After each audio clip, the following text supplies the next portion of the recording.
Morning students, प्रज्ञा academy की online classes में आपका स्वागत है।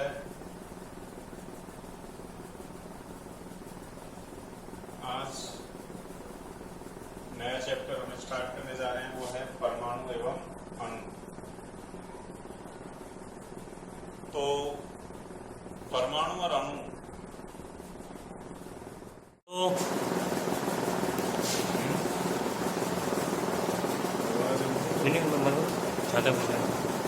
परमाणु और अणु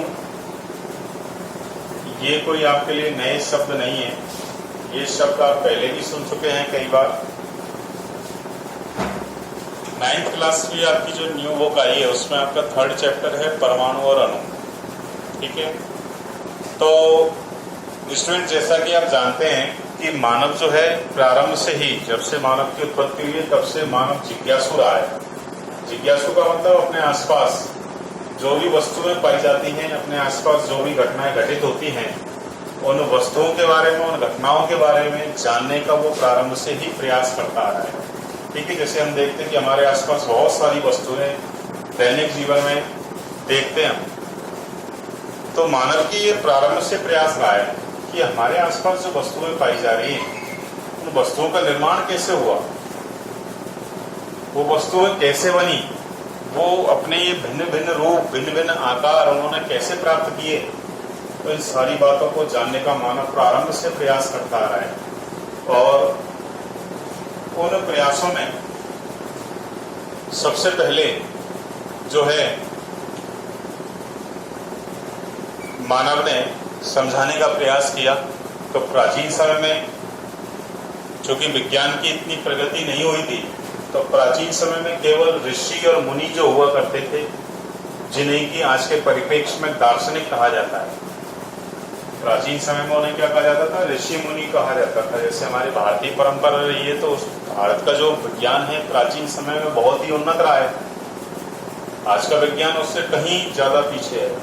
प्राचीन समय में भारत का जो विज्ञान था बहुत उन्नत था, और प्राचीन समय में भारतीय ऋषि मुनियों ने पदार्थ की प्रकृति के बारे में समझाने का प्रयास प्रारंभ कर दिया था। तो आपके इस चैप्टर के अंदर बताया गया है कि ईसा से लगभग 500 वर्ष पूर्व 500 वर्ष पूर्व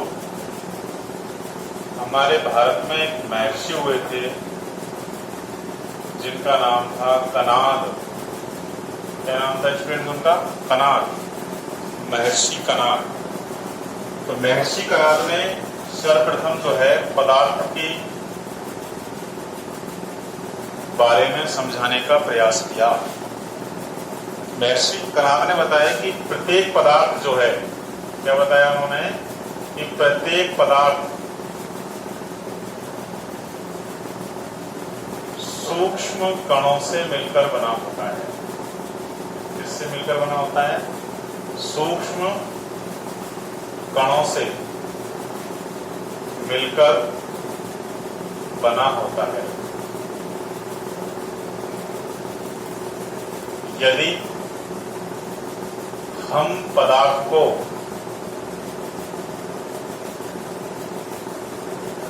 विभाजित करें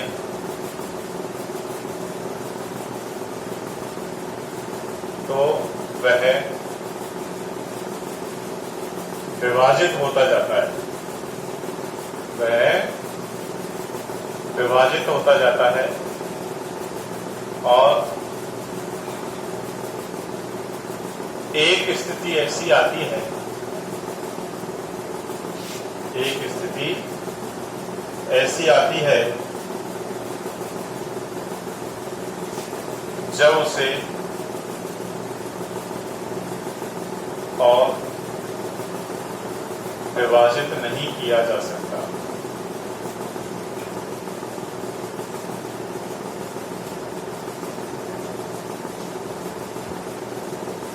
इस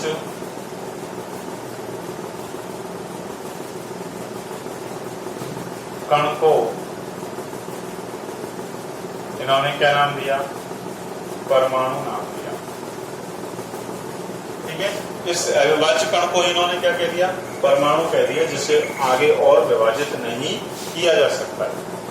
तो इस अविभाज्य कण को उन्होंने क्या कह दिया? परमाणु कह दिया। किसने? महर्षि कणाद। ठीक है, महर्षि कणाद ने क्या बताया कि प्रत्येक पदार्थ जो है वो सूक्ष्म कणों से मिलकर बना होता है। यदि पदार्थ को हम और विभाजित करें, यदि हम क्या करें? पदार्थ को विभाजित करें। जैसे सपोज हमने एक चौक का टुकड़ा ले लिया, ठीक है, चौक को टुकड़े को हम क्या कर रहे हैं? उसको तोड़ते जा रहे हैं, टुकड़ों में और तोड़ते जा रहे हैं। तोड़ते तोड़ते तोड़ते तोड़ते हम इस स्थिति में आ गए कि हम उसकी कणीय स्थिति में आ गए। एक कण हमने उसका प्राप्त कर लिया। तो क्या उस एक कण को आप और आगे तोड़ सकते हो? नहीं तोड़ सकते। तो जिसे आगे हम और विभाजित नहीं कर सकते, महर्षि कणाद ने उसी को क्या नाम दे दिया? परमाणु नाम दे दिया कि ये क्या है? परमाणु है। ठीक है, इसके बाद भारत में जो दूसरे दार्शनिक हुए वो थे जिन्होंने परमाणु के बारे में बताया, वो थे पपुधा कात्यायान। ठीक है, जिन्होंने पदार्थ की प्रकृति या परमाणु के बारे में समझाने का प्रयास किया, वो थे पपुधा कात्यायान। पपुधा कात्यायान जो थे, इन्होंने क्या बताया स्टूडेंट्स? तो पपुधा कात्यायान जो थे, इन्होंने बताया कि प्रकृति में हमें अलग अलग प्रकार के जो पदार्थ दिखाई देते हैं, ठीक है, अलग अलग आकार के, अलग अलग प्रकार के जो पदार्थ हमें दिखाई देते हैं, ठीक है, इनका निर्माण कैसे होता है? तो इनका निर्माण अलग अलग परमाणुओं के संयुक्त अवस्था में आने से, अलग अलग परमाणुओं के संयुक्त अवस्था में आने से, यानी अलग अलग प्रकार के परमाणु जब परस्पर संयुक्त अवस्था में आते हैं तो इससे क्या होता है? प्रकृति में भिन्न भिन्न प्रकार के पदार्थों का निर्माण हो जाता है। ये बात किसने बताई? पपुधा कात्यायान ने। क्या बात बताई इन्होंने? कि प्रकृति में जब अलग अलग प्रकार के परमाणु परस्पर संयुक्त अवस्था में आते हैं तो इससे प्रकृति में भिन्न भिन्न यानी अलग अलग प्रकार के पदार्थों का निर्माण हो जाता है। ठीक है, इन्हीं से मिलती जुलती बात एक ग्रीक दार्शनिक थे। कौन थे? ग्रीक दार्शनिक। और वो ग्रीक दार्शनिक कौन थे? तो ग्रीक दार्शनिक थे डेमोक्रिटस एंड लियोसिपस या लियोसिपस। ठीक है, दो ग्रीक दार्शनिक थे। उन्होंने भी इसी से मिलती जुलती बात जो है बताई। क्या बताई? इन्होंने बताया कि प्रत्येक पदार्थ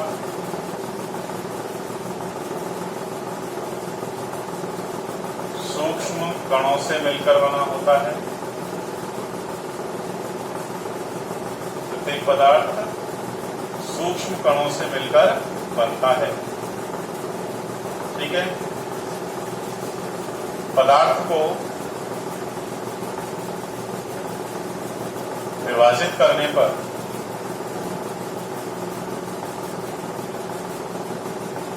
वह विभाजित होता जाता है। यानी पदार्थ को जब हम और टुकड़ों में तोड़ते हैं तो वो लगातार क्या होता है? विभाजित होता जाता है। परंतु एक अवस्था में उसे आगे और विभाजित नहीं किया जा सकता।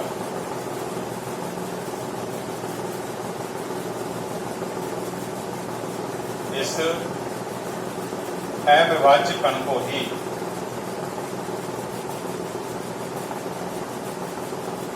इन्होंने भी क्या नाम दिया स्टूडेंट्स? परमाणु, एटम नाम दे दिया है। ठीक है, परमाणु या एटम इन्होंने कह दिया। तो इस तरह तीनों जो दार्शनिक थे प्राचीन परिप्रेक्ष्य में, यदि हम देखें तीनों को, महर्षि कणाद, पपुधा कात्यायन, ग्रीक दार्शनिक डेमोक्रिटस एंड लियोसिपस, तीनों जो है अपने अनुभवों के आधार पर एक ही बात पर पहुंचे कि पदार्थ का जो सूक्ष्मतम कण है उसी को हम क्या कह सकते हैं, परमाणु कह सकते हैं, जिसे आगे और विभाजित नहीं किया जा सकता है। ठीक है, तो ये प्राचीन समय की बात थी जब विज्ञान ने प्रगति नहीं की थी और विज्ञान के क्षेत्र में कोई भी प्रायोगिक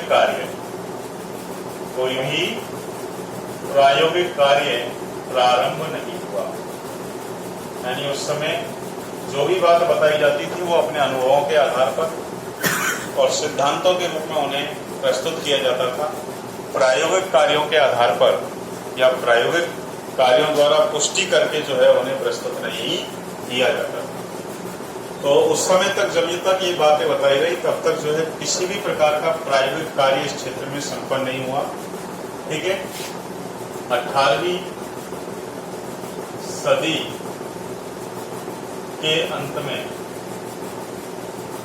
और 19वीं सदी के प्रारंभ में जो है प्रायोगिक कार्य प्रारंभ हो गए, प्रायोगिक कार्य शुरू हुए विज्ञान के क्षेत्र में और प्रायोगिक कार्यों के आधार पर जो है फिर सिद्धांत प्रस्तुत किए गए। तो दो वैज्ञानिक थे,